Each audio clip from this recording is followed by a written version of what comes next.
At Asheville Station, a cruel train attendant shoves a disabled boy to the ground, his only ticket torn in half. No one helps. No one cares. Until one man steps forward. But this isn't just about kindness, it's about a vow, a past buried in orphanage walls, and a system that forgot its most fragile passengers. What happened next would change the fate of two brothers and rewrite the rules of the station forever. Asheville Station smelled of diesel and desperation that November morning. And there, crumpled on platform 3 like yesterday's newspaper, lay a boy who the world had decided wasn't worth the ticket he didn't have. Most folks walked right by, their eyes sliding off him like water off glass. But James Whitmore, he stopped. And that moment, that single heartbeat of hesitation, would cost him every penny he had. And save his rotten soul in the process. The boy couldn't have been more than 13. His left leg twisted at an angle that spoke of old pain and older neglect. His crutch lay beside him like a fallen soldier, its wood carved with letters too. Worn to read. In his small fist, he clutched what looked like a child's drawing crayon on cardboard, shaped like a train ticket. Carl the attendant towered over him, his badge catching the cold morning light like a blade. "I told you once, cripple," he snarled, ripping the hand-drawn ticket from the boy's fingers. "This ain't art class. Real passengers pay real money." The boy, Samuel, his name was Samuel, looked up with eyes that had seen too much for 13 years. "Please, sir, my brother's waiting for me in Millerville. I got to get to him." Carl's laugh was sharp as broken glass. "Your brother? Boy, ain't nobody waiting for trash like you. Now get moving before I call the police." That's when James Whitmore felt it, that tremor in his hands. Same tremor he'd had at 12 years old, when his own ticket was torn. When they told him his brother was gone, sold off like livestock to pay the orphanage's debts. James stepped forward, his $1,000 shoes clicking against the platform like a metronome counting down to judgment. "What seems to be the problem?" "Here," Carl straightened, recognizing money when he saw it. "No problem, sir. Just removing some refuse from the platform." But when James lifted that boy up, he didn't see a beggar. He saw himself, and the name sewn inside Samuel's coat. That's when the past came howling back like a freight train with no brakes. The name was Brennan. Same as the brother they'd taken from him 43 years ago. Tick-tock of a gold watch. An empty stomach growling. The sound of children crying themselves to sleep. James Whitmore didn't become rich. He bought his way there, one stolen apple, one forged document, one ruthless deal at a time. But no amount of money could scrub off the stink of St. Bartholomew's orphanage, or erase the face of the brother they sold off when James was 9. Eli had been 6 then, small for his age, with a cough that rattled his chest like dice in a cup. The night before they took him, he'd pressed his pocket watch into James's palm, their father's watch, the only thing they had left of home. "Hold this for me, Jamie," Eli had whispered, his breath warm against James's ear. "I'll come back for it. Promise me you'll wait," James had promised. And he'd waited. 43 years of waiting, of building a fortune that could never fill the hole where his brother used to be. Now, standing on that platform with Samuel trembling in his arms, James felt the weight of that old pocket watch in his vest. Still ticking after all these years, still marking time like a heartbeat that refused to stop. Samuel's crutch bore the same carved letters James remembered scratching under his bunk at the orphanage, E+S. Alien Samuel. The math was impossible, but the heart doesn't care much for mathematics when it's bleeding. "Where did you get that coat, son?" James asked, his voice thick as molasses. Samuel looked up, his eyes bright with fever or hope. "It was my papa's. Mama said he worked the trains before the sickness took him. Said he was coming back for us, but..." The boy's voice trailed off like smoke in wind. "What was your papa's name?" "Eli Brennan, sir. Mama said he had a brother once, but they got separated when they were boys." Said his brother kept time real good. James's watch stopped dead. Not the mechanism, that old timepiece was too stubborn to quit. But his world, his carefully built fortress of wealth and respectability, ground to a halt like a train hitting a wall of stone. Conductor McGee had let him ride the rails for free back then, when James was just another throwaway boy with nowhere to go. Funny thing about trains, McGee had said, his weathered hands steady on the controls. They either take you away from hell or right back to it. Trick is knowing which direction you're headed. Your mama, James whispered. What was her name? Annie Brennan. She worked the mills till her lungs gave out. Told me stories about Papa riding the Midnight Express, about how he'd light up the darkness with his smile. Samuel coughed, the same rattle James remembered from 40 years past. She's buried now. Been just me and the road ever since. Carl was growing impatient, his hand moving toward his club. Sir, if you're done with the charity show, I need to clear this platform. But James wasn't listening anymore. He was 9 years old again, watching them drag Eli away while the grown-ups talked about placement and better opportunities. He was hearing his brother's promise. I'll come back, Jamie. Keep time for me. And here was Eli's boy, thrown away like garbage just as they'd been. The circle completing itself with the precision of a well-made watch. Rustling ledger pages. A slammed door echoing through empty hallways. The Children's Aid Society kept real careful records. James discovered later that day. Too bad he owned the bank that held their mortgages. Money talks, but it screams when you own enough of it. Mrs. Henderson, the society's director, spread the ledgers across her mahogany desk like a card dealer working a crooked game. Her fingers, thin as winter branches, traced down columns of names and numbers until she found what James was looking for. Ledger entry number 447, she read, her voice clinical as a coroner's report. Eli Brennan, age 6, placed with Jasper Coal Company for $12. Signed by Director Morrison, dated November 15, 1981. Placed, James repeated, word tasting like ash in his mouth. You mean sold? Mrs. Henderson's smile was thin as paper. We prefer industrial apprenticeship. The children received room, board, and valuable work experience in a coal mine. At 6 years old. Times were different then, Mr. Wickmore. These children were unwanted, burdens on the state. We found them purpose. James's hands clenched into fists.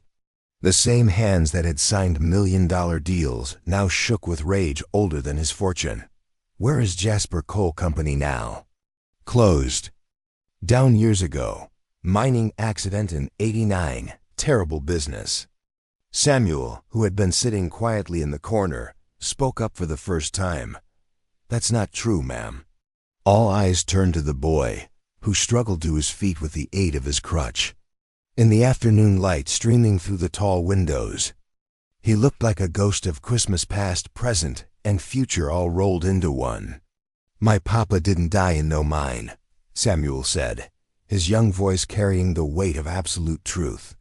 He got out, came north, found work on the railroad. Met my mama at a church social in Millerville. They got married, had me. His eyes found James's across the room.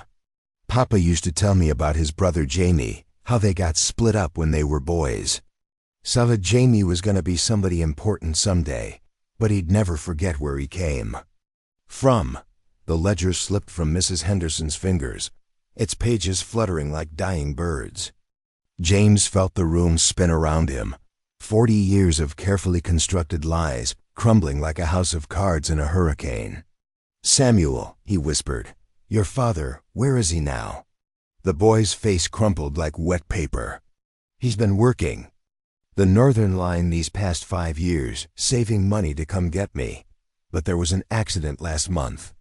Bridge collapsed during the storm. Papa.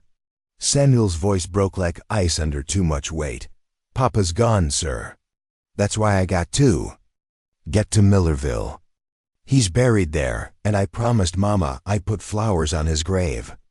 As James stormed out of that office, Mrs. Henderson was already reaching for her telephone. But the station master's telegram was already waiting on her desk. Jasper mine collapsed 12 dead. Cover-up complete. Shovel striking rock. A child's cough echoing through darkness. The sound of small hands scratching letters into stone. Up north, they don't bury dead canaries. They bury boys. The train to Millerville cut through landscape as scarred as James's soul. Samuel sat beside him in the first-class car, his fingers tracing patterns on the window while his breath fogged the glass. Every mile northward felt like traveling back through time, stripping away layers of wealth and respectability until James was just another orphan boy with nothing but hope to keep him warm. Samuel's crutch tapped against the floor in rhythm, with the wheels on the track the same cadence Eli's heartbeat used to make when they shared a bed in the dormitory. Tap, tap, pause. Tap, tap, pause. Like Morse, code spelling out secrets in the darkness. "Tell me about your father," James said, his voice barely audible over the train's rumble. Samuel's face lit up like sunrise breaking through storm clouds. "Papa was the strongest man I ever knew. Not strong like lifting heavy things, though he could do that too, but strong like a tree that bends in the wind but never breaks." The boy paused, watching fields blur past. He had scars on his hands from the mines, but he said they weren't scars. Called them proof of surviving. James's throat tightened. He remembered Eli's hands, small and soft as flower petals. To think of them scarred by coal and stone. "He used to sing while he worked," Samuel continued. "Said music made the dark places lighter. Mama loved his voice. She'd wait by the window every evening, listening for his whistle coming up the path." The train rounded a bend, revealing the skeleton of an old mining operation against the horizon. Rust-eaten machinery stood like monuments to greed, their shadows long and accusatory in the afternoon sun. A sign barely legible through decades of weather. Jasper Coal Co. "That's where Papa started," Samuel said quietly, "before he got big enough to fight his way out." James stared at the ruins, imagining a 6-year-old boy disappearing into those tunnels, swallowed by darkness and the hunger of men who measured children in dollars.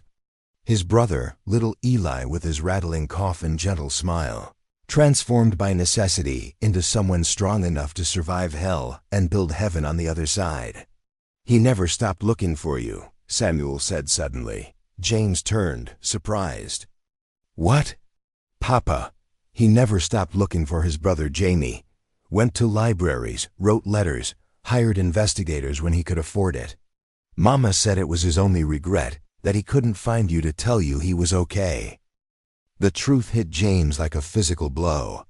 While he'd been building his empire, convincing himself he was honoring his lost brother's memory, Eli had been alive, searching, hoping, creating a family and a life that James could have been part of if he just looked.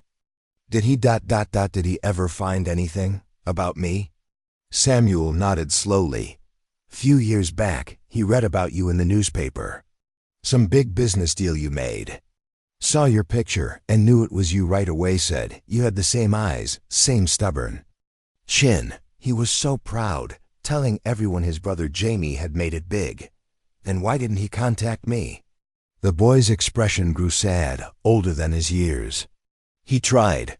Wrote letters to your company, your offices. Never got answers. Papa figured.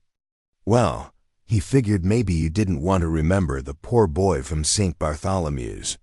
James closed his eyes, memories flooding back like water through a broken dam. All those letters his secretaries had screened, filed away, forgotten. All. Those people claiming to be long-lost relatives, hoping for handouts. He'd built walls so high that love itself couldn't climb them. Grief's a funny miner, he thought. It digs up what you buried deep. The train shuddered to a stop at a small station that looked like it hadn't seen fresh paint since the Great Depression. A wooden sign hung crooked from rusty chains. Millerville, Pop 847, as they stepped onto the platform. James felt the weight of 40 years pressing down on his shoulders. Somewhere in this dying town lay his brother's grave, and with it, all the conversations they'd never have, all the years they'd never share. Samuel pointed toward a hill crowned with weathered headstones. Cemetery's up there. Papa's got a nice spot overlooking the valley. Mama saved up for a real stone marker. They climbed the hill in silence, Samuel's crutch finding purchase on the worn path, while James's expensive shoes slipped on loose gravel. The irony wasn't lost on him, the crippled boy sure-footed, while the successful businessman stumbled with every step. The cemetery was small, its graves arranged without apparent order like stones thrown by a giant child. Some markers were elaborate, granite monuments. Others were simple wooden crosses weathered gray as old bones. But Samuel led him straight to a modest headstone that gleamed black against the dying grass. Eli Michael Brennan, James read aloud. Beloved husband and father. He kept the light burning in dark places. James knelt beside the grave, his knees sinking into earth that smelled of rain and memory. 40 years of success, of power, of carefully constructed importance, and it all meant nothing compared to 6 simple words on a headstone. Papa used to tell me stories about you, Samuel said, settling cross-legged beside the grave, despite his twisted leg. How you were going to be somebody special. How you had fire in your belly and stars in your eyes. He was right, wasn't he? James's vision blurred. I thought I was building something important, building something that would matter. But I was just running away from this, from him, from everything that really mattered. Papa didn't think so. Samuel reached into his coat and pulled out a folded newspaper clipping, yellow with age. Kept this in his wallet. Read it so many times the words were off, but he could recite it by memory. James unfolded the clipping with trembling fingers. It was the announcement of his latest acquisition, a railroad company he'd bought and modernized. But written in the margin, in handwriting he remembered from childhood, were the words, "That's my Jamie. Knew he'd do something amazing. The dam." Burst. 40 years of suppressed grief, guilt, and love poured out of James Whitmore like water through a broken levee. He wept for the brother who'd searched for him while he'd hidden behind walls of money and success. He wept for the years they'd lost, the grandchildren Eli would never meet, the stories they'd never share. But mostly, he wept for the realization that Eli had never stopped believing in him, even when he'd stopped believing in himself. Wheezing. Breath. A chain dragging across stone. The sound of hope dying in darkness. As the sun set behind the hills, painting the cemetery gold and shadow. Samuel pulled something else from his coat, a piece of folded cardboard, worn soft as cloth from handling. This was in Papa's effects, he said quietly. Railroad gave it to me after the accident. James took the cardboard and unfolded it carefully. It was a hand-drawn map, crude but detailed, showing the route from Millerville to cities across 3 states. But it wasn't the geography that made his breath catch, it was the notations written in Eli's careful script, beside each city name. Jamie, last seen Chicago, 1987. Jamie, business deal announced, Detroit, 1994. Jamie, newspaper photo, New York, 2001. His brother had been tracking him. For decades, Eli had been following James's rise through the business world like a detective working the most important case of his life. The map was covered in red lines showing train routes between cities, with dates and times noted in the margins.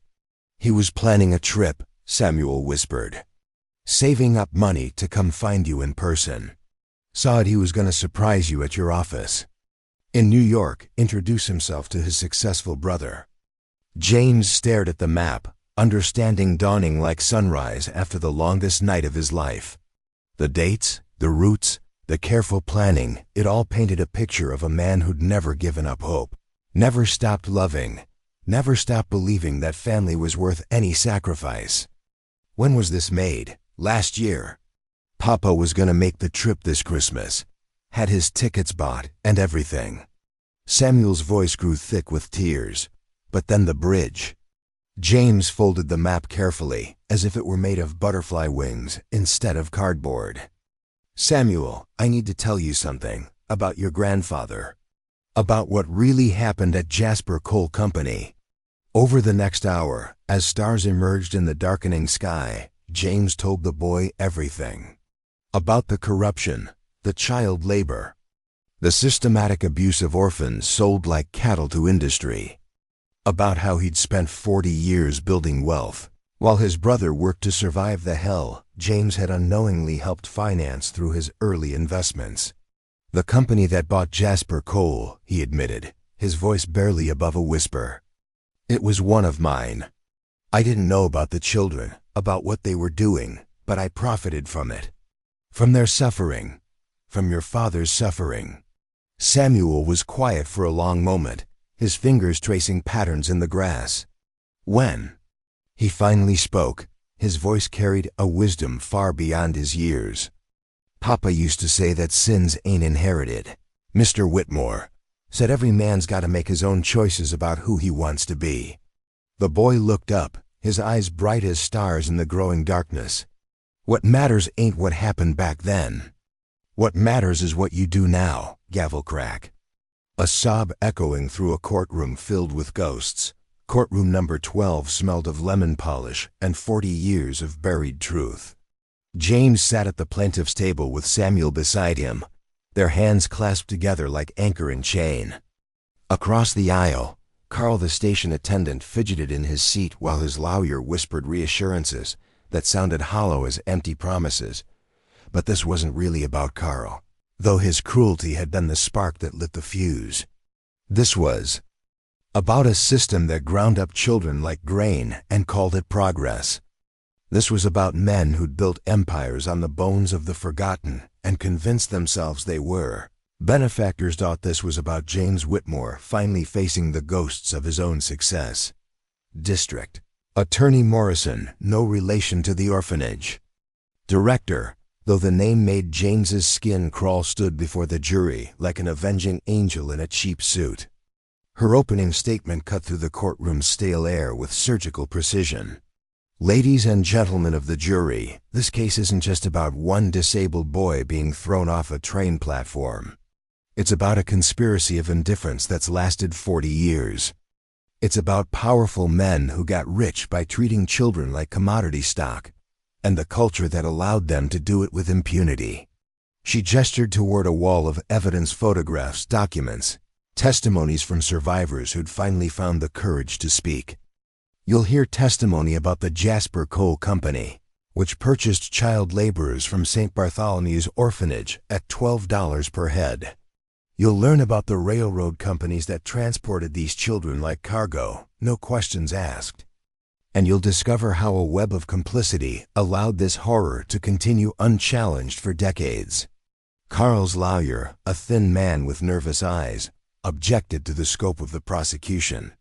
Your Honor, my client is charged with simple assault and harassment. This broader conspiracy isn't relevant to the charges. Judge Hendricks, a black woman whose grandmother had worked the cotton fields, fixed the defense attorney with a stare that could have melted steel. Counselor, when we're dealing with crimes against children, context is always relevant. The prosecution may proceed. James took the stand on the second day, his $1,000 suit feeling like costume jewelry under the weight of truth. Morrison approached him with the careful respect usually reserved for unstable explosives. Mr. Whitmore, you've built a fortune, estimated at over $2 billion. Can you tell the court how that wealth was accumulated? James's voice came out steady, though his hands shook like autumn leaves. I started with nothing, less than nothing. I was an orphan at St. Bartholomew's, until I aged out at 16. Everything I built came from a determination to never be powerless again. Did you ever invest in companies that used child labor? The question hung in the air like smoke from a funeral pyre. James had spent sleepless nights preparing for this moment, but nothing could have made it easier. Yes, early in my career, I invested in several mining and manufacturing companies. I told myself I was creating jobs, stimulating growth. I didn't ask questions about their labor practices because I didn't want to know the answers, including Jasper Coal Company. Including Jasper Coal. The admission felt like swallowing broken glass. I owned controlling interest in the company that purchased child laborers from orphanages. Children like my brother Eli. Children who were beaten, worked to exhaustion, and sometimes killed in pursuit of profits that helped fund my rise to success. Morrison paused, letting the weight of his confession settle over the courtroom like a burial shroud. Mr. Whitmore, are you testifying that your personal fortune was built, at least in part, on child labor and human trafficking? James met her eyes without flinching. Yes. The courtroom erupted in whispers and gasps. Judge Hendricks called for order, but the damage was done. James Whitmore, pillar of industry, had just confessed to profiting from slavery in front of a room full of reporters and legal observers. But he wasn't finished. I want the court to know, he continued, his voice growing stronger, that I'm using every resource at my disposal to make amends for these crimes.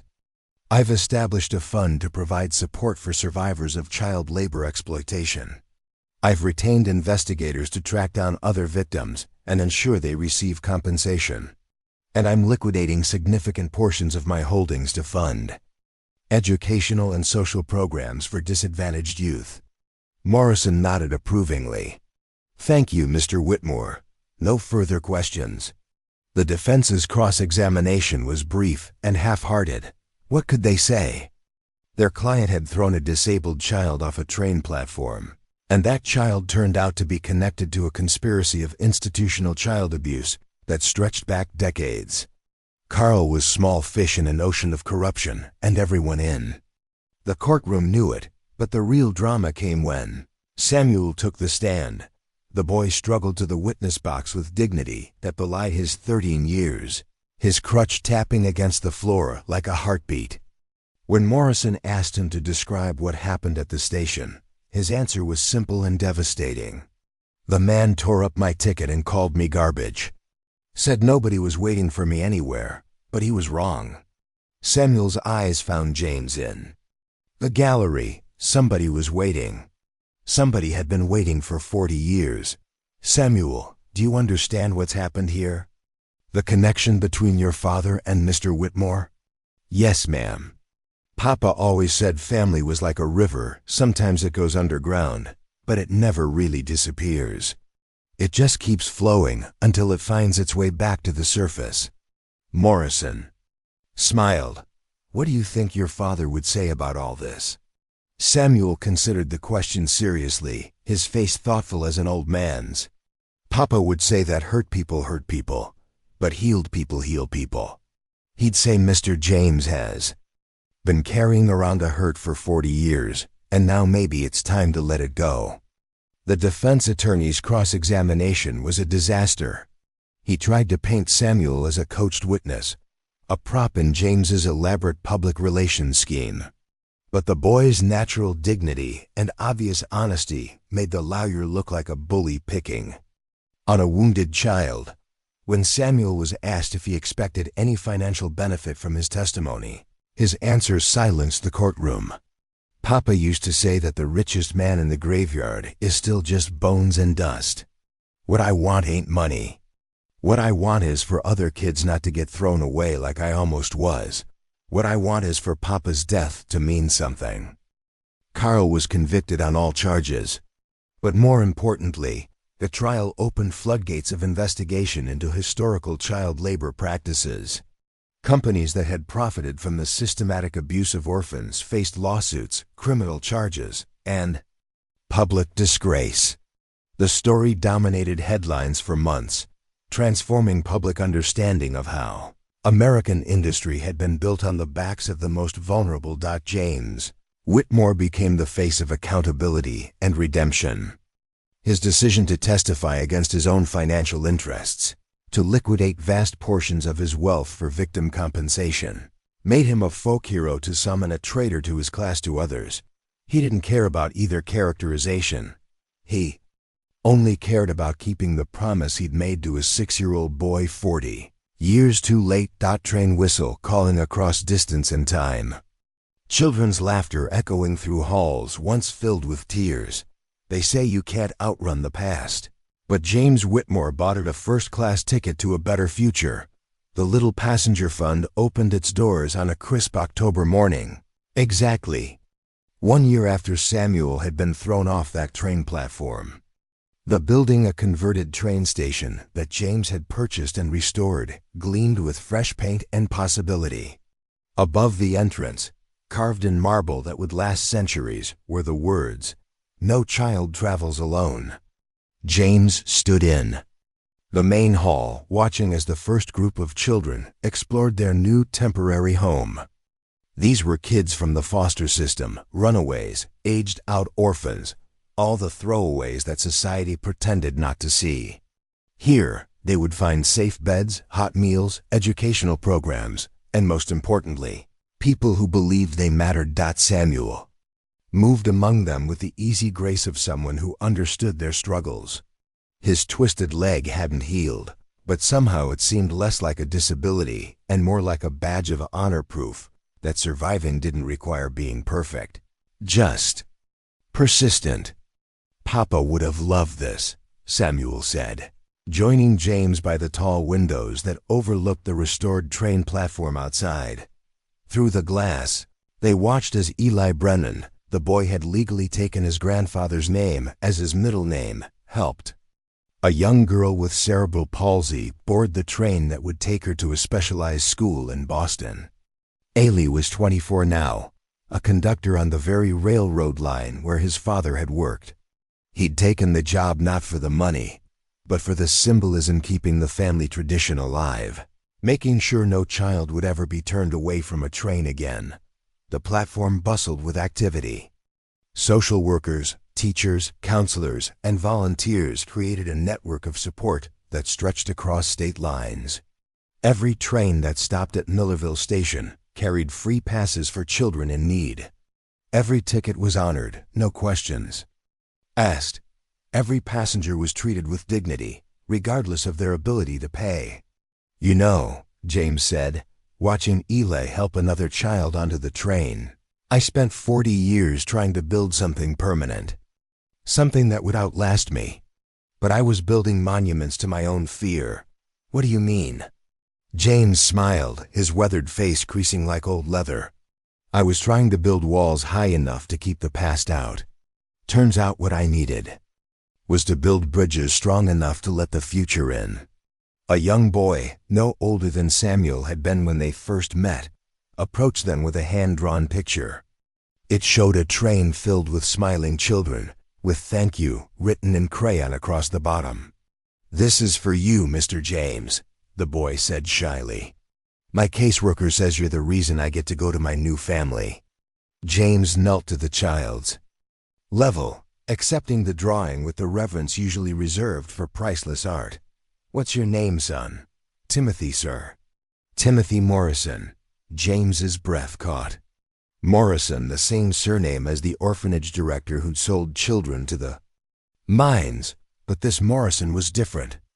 This Morrison was hope wearing the child's face, proof that names didn't have to carry the sins of the past. "Timothy, do you know what this train represents?" The boy shook his head, his eyes bright with curiosity. "It represents the idea that everybody deserves to go somewhere better than where they started. That everybody deserves someone to believe in them, even when they can't believe in themselves." As Timothy ran back to his friends, Samuel placed a gentle hand on James's shoulder. "Papa used to say that the measure of a man ain't how high he climbs, but how many people he brings with him on the way up. Your father was a wise man. He learned from the best. Had a brother who taught him that keeping time wasn't just about clocks and watches.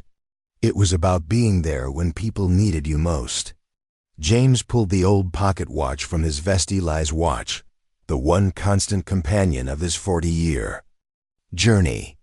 Its steady tick-tick had marked every triumph and failure, every moment of loneliness and every flash of success. But now, for the first time in decades, it sounded different. Now it sounded like a lullaby. "Samuel, there's something I want you to have." James held out the watch, its gold case catching the afternoon light streaming through the station windows. "Mr. James, I couldn't. Your grandfather gave this to me when we were boys. Told me to keep time for him until he came back. Well, he did come back in a way. Through you. Through his son. Through this." James gestured at the bustling station around them. "I think it's time this watch went home." Samuel accepted the watch with reverence, its weight somehow both substantial and insignificant in his palm. As he opened the case, he found an inscription he'd never noticed before. "To my boys who will always find their way home." "Papa, there's more," James said softly. "Look inside the back cover." Samuel carefully opened the rear case, revealing a small photograph yellowed with age. Two boys, arms around each other's shoulders, smiling at the camera with gap-toothed grins and eyes full of tomorrow's possibilities. "That's your grandfather and me," James whispered. "Taken the day before they separated us. I thought it was lost forever, but Eli had kept it all these years." The funeral director found it in his wallet. Samuel studied the photograph, seeing echoes of his own features in the face of the boy who would become his grandfather. But more than physical resemblance, he saw something else, the unbreakable bond between two souls who'd found family in each other when the world offered them nothing but abandonment.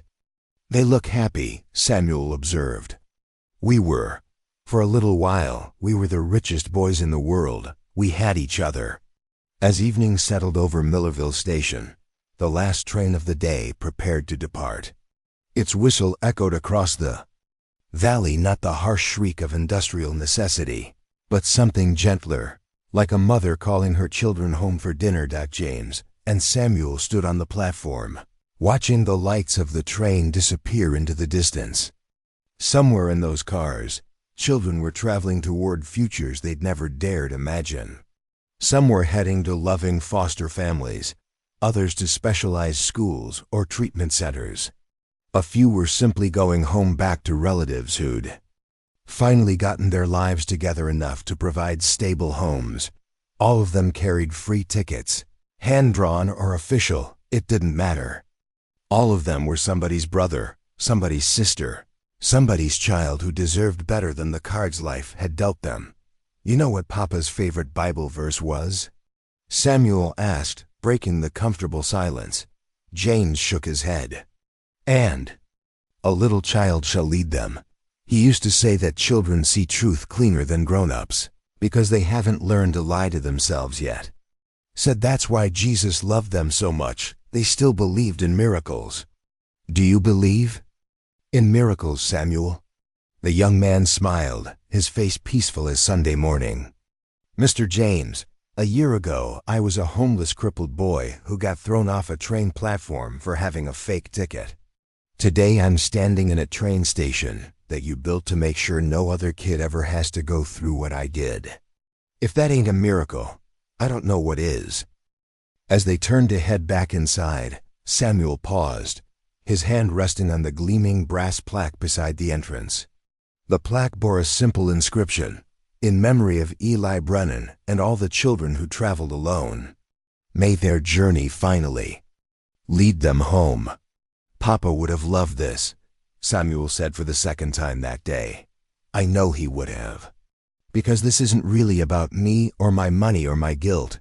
This is about him. About the man he became despite everything they tried to take from him. About the father he was to you, and the brother he never stopped being to me." James paused, his own hand joining Samuel's on the plaque. "This is about love being stronger than fear, family being stronger than money, and hope being stronger than any hell men can create."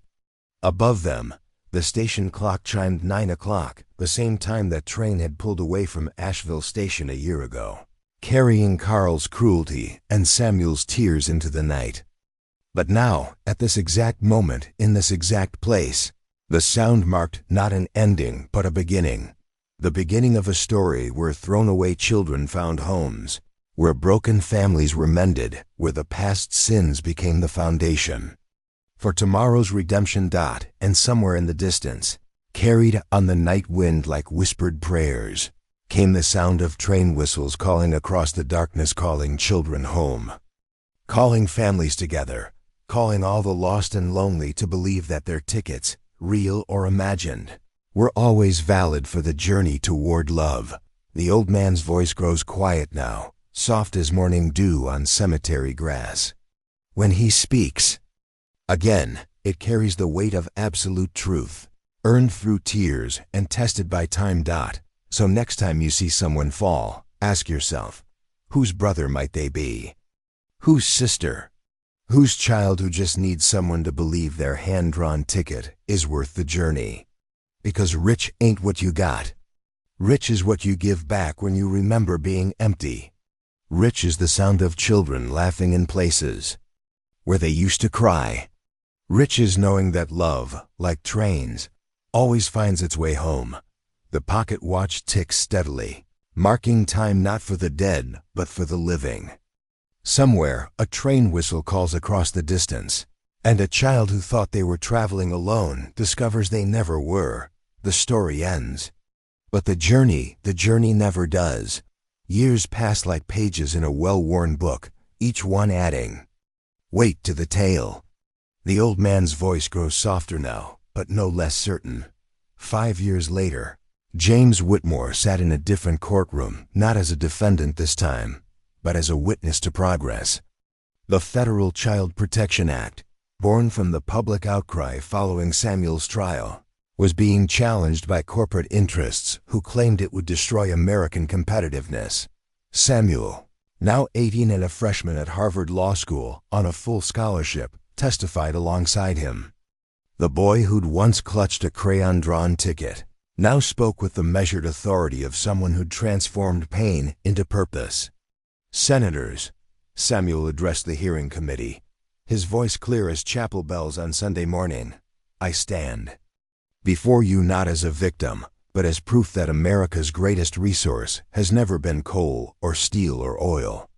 It's been our children. And when we throw away our children, we throw away our future. The committee chairman, a silver-haired man whose own grandfather had worked the mines, leaned forward with interest. Mr. Morrison, Samuel had legally changed his surname to honor both his grandfather and the prosecutor, who'd fought for justice. What would you say to critics who argue that child labor laws stifle economic growth? Samuel's response came without hesitation, carrying echoes of both his grandfather's wisdom and his own hard-earned understanding. Senator, I'd ask them to visit the Little Passenger Fund, to meet the children who are becoming doctors, teachers, engineers, and yes, business leaders because someone believed their lives had value beyond what they could produce. Those children aren't economic burdens, they're economic miracles waiting to happen.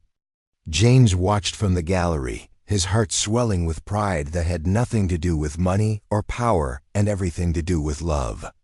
This young man, who might have died forgotten on a train platform, was now helping to reshape the nation's understanding of childhood, dignity, and hope. After Samuel's testimony, the two men walked through Washington's autumn streets toward Union Station. The irony wasn't lost on either of them. Here they were, preparing to board a train together, when a year ago trains had represented separation and rejection. Mr. James, Samuel said as they climbed the steps to their car, I've been thinking about something Papa used to say. He'd tell me that every train that leaves a station is also arriving somewhere else. That endings and beginnings are just different ways of looking at the same moment. Wise man, your grandfather. He learned it from his brother. Samuel smiled, settling into his seat as the train began to move. You know, I've been wondering, what do you think would have happened if you and Papa had found each other while he was still alive? James considered the question as countryside began to blur past the windows.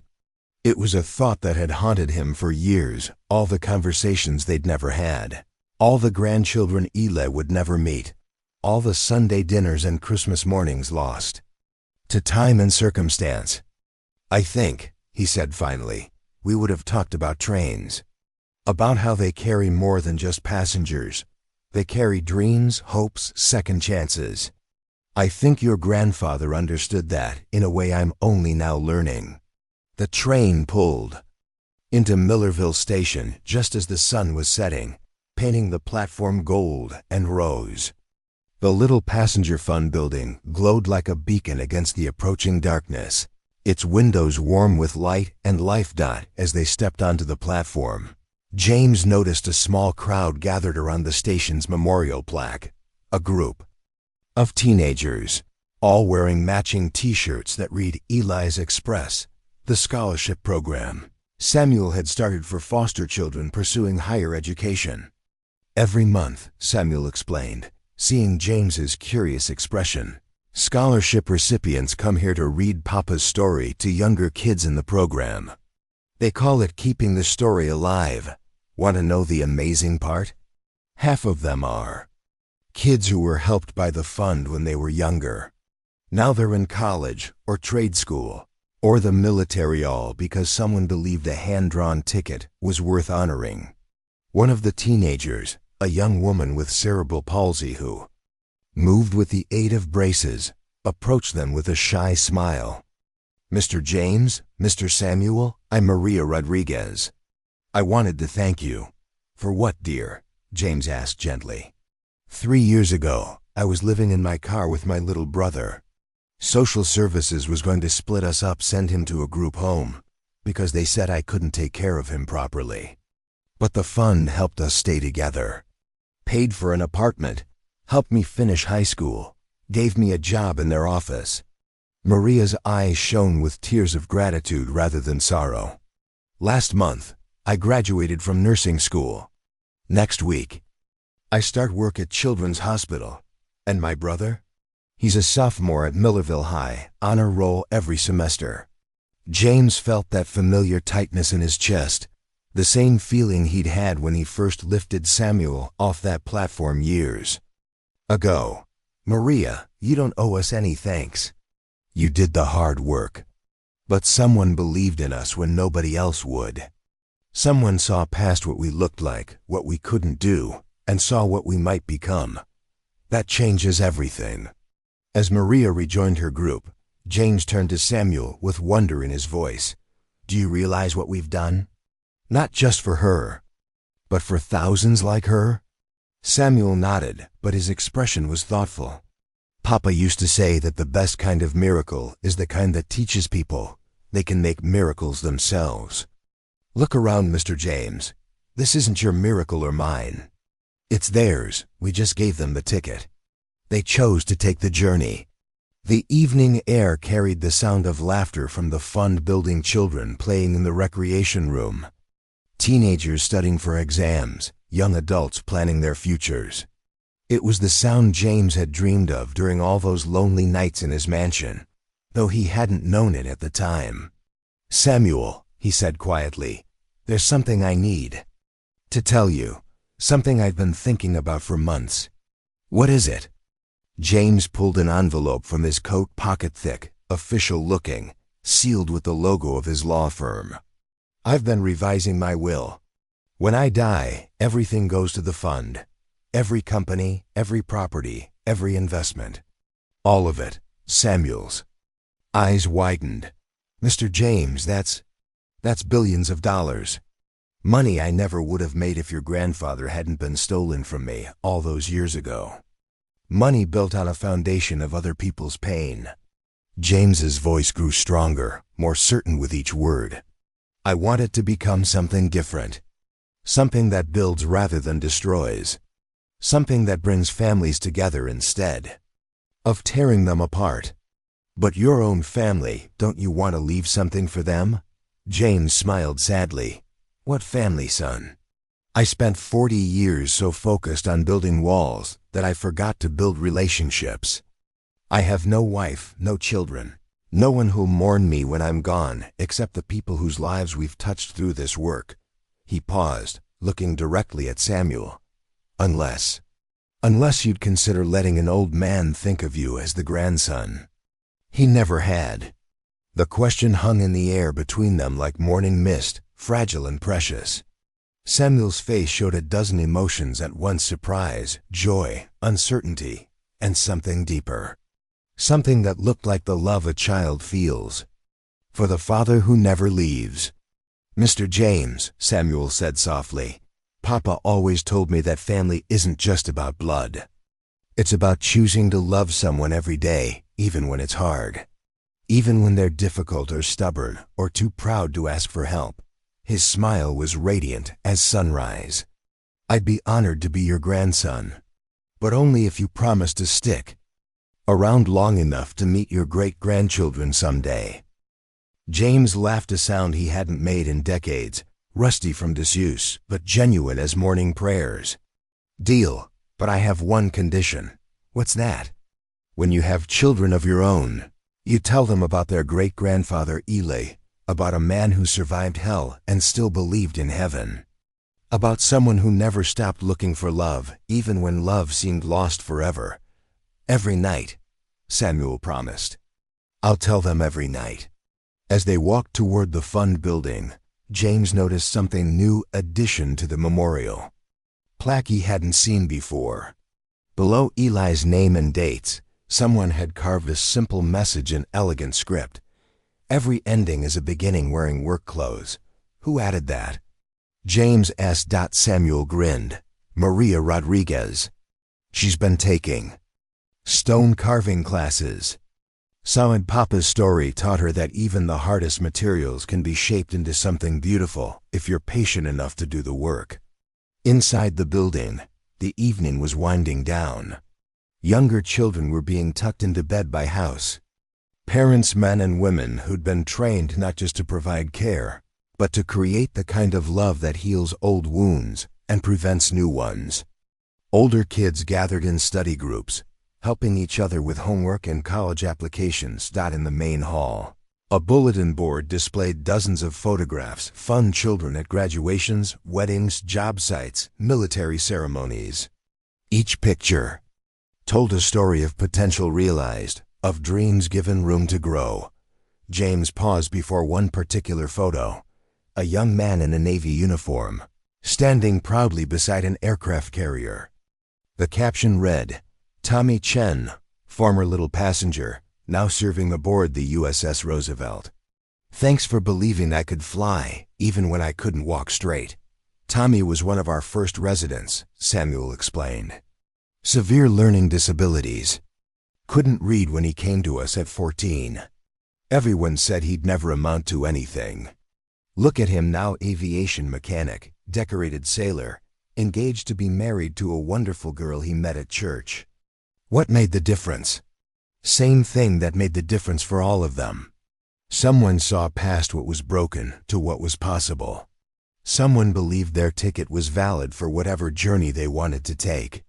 As they climbed the stairs to James's private apartment, he'd moved out of his mansion years ago, preferring to live above the fund offices where he could hear the sound of children laughing. Samuel asked a question that had been weighing on his mind. "Mr. James, do you ever wonder what Papa would think about all this? About how his story ended up changing so many lives?" James paused on the landing, considering. Through the tall windows he could see the lights of Millerville spreading below, them like earthbound stars. Somewhere out there, in houses and apartments across the town, former fund children were tucking their own children into bed, reading stories, creating the kind of family stability they'd never known but had learned to build. "I think," James said slowly, "your grandfather would be amazed, not by the money or the buildings or the programs. He'd be amazed that a 6-year-old boy's faith in his big brother turned out to be strong enough to move mountains." "Faith?" "He never stopped believing I'd find him. Even when I'd given up, even when I'd convinced myself he was gone forever. Ayla never stopped believing that love was stronger than circumstance. That's the real miracle here, Samuel. Not that we found each other eventually, it's that he never stopped looking." They reached James's apartment, A simple space furnished with comfortable chairs, family photographs, all of Samuel and the fun children, and shelves lined with letters from graduates. On his desk sat Eli's map, now framed, its red lines faded, but still visible evidence of a brother's love had it endured decades of separation. "There's something else," James said, settling into his favorite chair. "Something I haven't told you about the night your grandfather died." Samuel looked up sharply. They'd never discussed the details of Eli's death. It had seemed too painful, too final. "The bridge collapse wasn't entirely an accident," James continued quietly. "The investigation revealed that the railroad had known about structural weaknesses for months, but delayed repairs to avoid disrupting their shipping schedule. Corporate profits over worker safety. The same mentality that allowed the orphan trade to flourish. Are you saying ...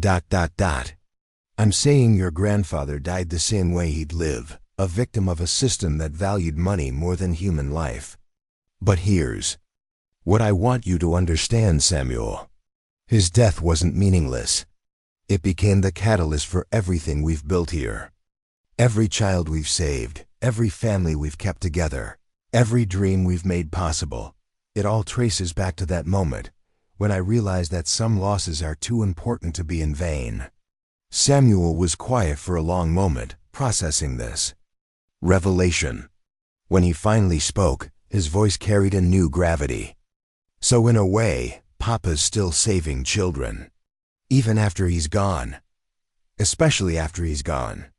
The dead can't speak for themselves, Samuel, but the living can speak for them. And that's what we've been doing, giving voice to all the children who suffered in silence, making sure their pain becomes the foundation for someone else's hope." Outside, a freight train rumbled through the valley, its whistle echoing off the hills. But instead of the harsh industrial scream, James remembered. From his youth, this sound was different, mellower, more musical, like a lullaby sung by giants. "Mr. James," Samuel said suddenly, "I want to tell you something about the hand-drawn ticket." "What about it?" I lied. "Not about needing to get to Millerville, not about visiting Papa's grave, but about not having money for a real ticket." Samuel's face reddened with embarrassment. "I had enough for a ticket. Had been saving for months. But I also had enough to buy groceries, or pay for a motel room, or get some winter clothes. I chose the ticket because I thought if I had to choose between eating and seeing Papa one last time, Papa won out." James felt his heart constrict. With love and admiration for this young man who'd taught him more about courage than 40 years of business battles ever had. And the drawing made it on the bus to the station. Thought maybe if it looked official enough, or if I could just get someone to feel sorry for me, ... Samuel's voice trailed off. "But when Carl tore it up, when he called me garbage, all I could think about was Papa. About how he'd traveled these same rails as a child, probably scared and alone and hoping someone would believe he deserved to go somewhere better. And then I came along." "And then you came along," Samuel smiled. "Papa used to say that God works in mysterious ways. I always thought that was just something grown-ups said when they couldn't explain things. But now I wonder if maybe mysterious just means bigger than we can see from where we're standing." James nodded, understanding flooding through him like dawn breaking over the horizon. "Your grandfather's death brought us together. My guilt over the past motivated me to act. Your courage in that courtroom inspired others to speak up. Carl's cruelty exposed a system that needed exposing. Even Mrs. Henderson's corruption served a purpose. It provided evidence that helped convict dozens of other traffickers. Like pieces of a puzzle." "Exactly. None of us could see the whole picture while we were living it, but now looking back." James gestured toward the window, toward the lights of the town below where hundreds of former fun children were building lives of their own. "Now I can see that every piece was necessary. Every pain, every loss, every moment of seeming defeat, all had to happen exactly the way it did to bring us to this moment." They sat in comfortable silence for a while, Two men from different generations united by tragedy and bound together by the decision to transform pain into purpose. Outside, the last train of the evening whistled its word destinations unknown, carrying travelers toward whatever tomorrows awaited them. "Samuel," James said finally, "I need to ask you something important. When I'm gone, and I'm 87 years old, so that day isn't far off, will you continue this work? Will you make sure the fund keeps running, that children keep getting the help they need? Mr. James, you're going to outlive us all. You're too stubborn to die. I'm serious, son. This work will outlast both of us, but it needs someone to guide it. Someone who understands what it's like to be thrown away, but also someone who's learned that being thrown away doesn't determine your value." Samuel leaned forward, his expression earnest as prayer. "I promise you, as long as there are children who need help, the fund will be there. As long as there are families that need healing, we'll provide it. As long as there are people who think some lives matter less than others, we'll be there to prove them wrong." "And the story? Will you keep telling Eli's story? Every day? In courtrooms, classrooms, boardrooms, anywhere people need to be reminded that every child is somebody's brother, somebody's sister, somebody's hope for the future." James reached across the space between them and took Samuel's hand, the same hand that had clutched a crayon-drawn ticket in desperation 5 years ago, now strong enough to carry the weight of a legacy. "Then I can rest easy," he said softly, "knowing that your grandfather's love didn't die with him, that it lives on in every child we save, every family we heal, every dream we make possible." As if summoned by his words, the sound of children's voices drifted up from the floors below. Evening prayer circle, where fund residents of all ages gathered to share gratitudes and hopes. Tonight, as every night, they would remember those who came before, celebrate those who succeeded, and pray for those still waiting to be found. The old man's voice grows quiet now, soft as candle flames in cathedral darkness. When he speaks again, it carries the weight of absolute certainty, tested by time and proven by love. And so the story continues, carried forward not by grand gestures or headlines, but by small acts of daily kindness. Former fund children become teachers, social workers, counselors, and advocates. They marry and have children of their own, creating the kind of stable, loving homes they once only dreamed about.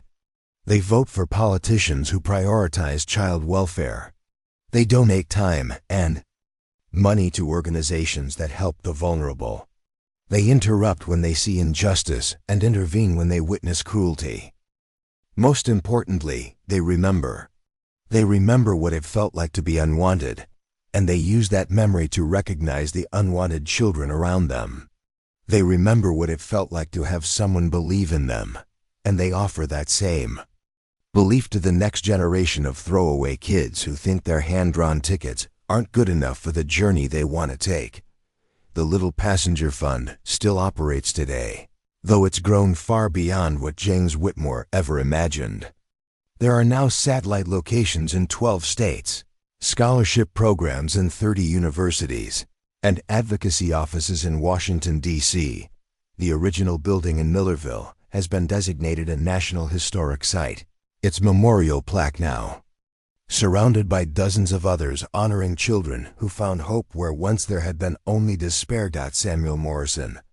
Dr. Samuel Morrison now, with a law degree from Harvard and a doctorate in social work from Columbia, serves as the fund's director. He's married to a wonderful woman named Grace, a former teacher who shares his passion for helping vulnerable children. Their 3 children, Eli, James, and Annie, grow up surrounded by stories of courage, redemption, and the transformative power of unconditional love. Every year on November 15th, the anniversary of Samuel's first encounter with James on that train platform, the fund holds its drawn ticket day. Children from across the country send handmade tickets representing their dreams for the future. Every ticket receives a response. Every dream is acknowledged and encouraged. Every child learns that their worth isn't determined by their circumstances, but by their limitless potential to create something beautiful from whatever materials life provides. James Whitmore lived to be 94 years old. He died peacefully in his sleep at the fund headquarters, surrounded by the chosen family he'd spent his final years loving and nurturing. His funeral was attended by over 2,000 people, former fund children, social workers, teachers, judges, politicians, and activists whose lives had been touched by his transformation from ruthless businessman to devoted grandfather of the forgotten. The eulogy was delivered by Samuel, who stood at the podium holding his grandfather Eli's pocket watch, still keeping perfect time after all these years. His words were simple but profound. James Whitmore taught us that it's never too late to choose love over fear, connection over isolation, hope over despair. He showed us that the richest life isn't measured by what we accumulate, but by what we give away. Most importantly, he proved that every ending is just a beginning in disguise, and every journey toward redemption starts with a single step in the right direction. As Samuel spoke, the sound of a train whistle echoed across the valley, not harsh or industrial, but gentle and welcoming, like a mother calling her children home for dinner. In that moment, everyone present felt the presence of all the children who had traveled alone, all the families separated by poverty and prejudice, all the dreams deferred but never destroyed. They felt the presence of Eli Brennan, the little boy who'd been sold like livestock, but grew up to embody the very best of human resilience and love.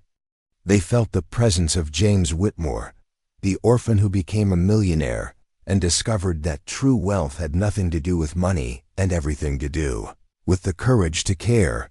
Most of all, they felt the presence of hope itself, that stubborn, irrepressible force that insists tomorrow can be better than today if we're willing to do the work of making it so. The pocket watch ticked steadily in Samuel's hand, marking time not for the dead, but for the living. Somewhere in the distance, a train whistle calls across the darkness, and a child who thought they were traveling alone discovers they never were. The story never really ends. It just gets passed on, from one generation to the next, carried in the hearts of those who remember what it feels like to be lost and what it means to be found. Every hand-drawn ticket becomes a real ticket. Every act of cruelty becomes an opportunity for kindness. Every ending becomes a beginning. And every journey toward home starts with someone willing to believe that every passenger, no matter how small, how broken, how forgotten, deserves to reach their destination. That's the real miracle of the Little Passenger Fund. Not the buildings or the programs or the scholarships, but the simple revolutionary idea that love is stronger than abandonment, that family is a choice rather than an accident, and that every child, every single child, is somebody's brother, somebody's sister, somebody's hope for a better world.